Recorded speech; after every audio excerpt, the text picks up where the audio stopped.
ভাইজান এইমাত্র খবর পাওয়া গেল শাকশাহরে আইএসএফ এর পার্টি অফিস ভেঙে পুড়িয়ে জ্বালিয়ে দেওয়া হয়েছে, অভিযোগের তীর বিজেপি থেকে, কি বলবেন?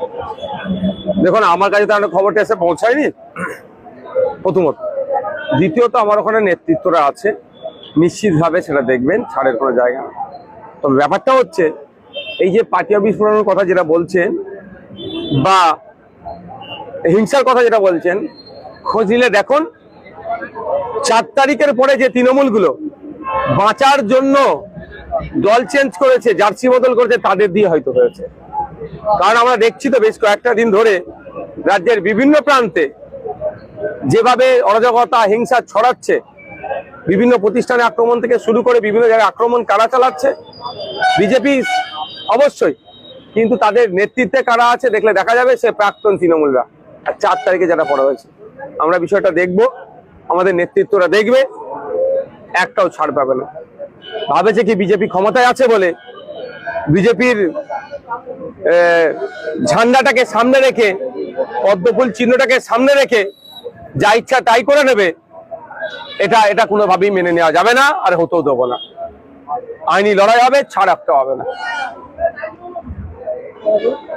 দেখলাম আরামুল ইসলাম পদত্যাগ করলেন ফেসবুকের মাধ্যমে, তারপর গতকাল রাতে বাড়িতে বোমা চালানো। তো এটা একটা দারুণ ঘটনা। দল ত্যাগ করে গেলেন, গাড়িতে আক্রমণ হলো, স্বাভাবিকভাবে আইএসএফ এর বিরুদ্ধে অভিযোগ উঠবে, এটা স্বাভাবিক নিয়ম। এখানে একাধিক বিষয় থাকতে পারে। তো আমি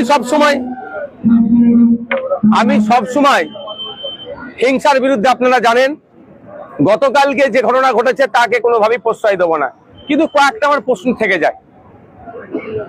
কথায় আছে না, টাইমিং। এটাও তো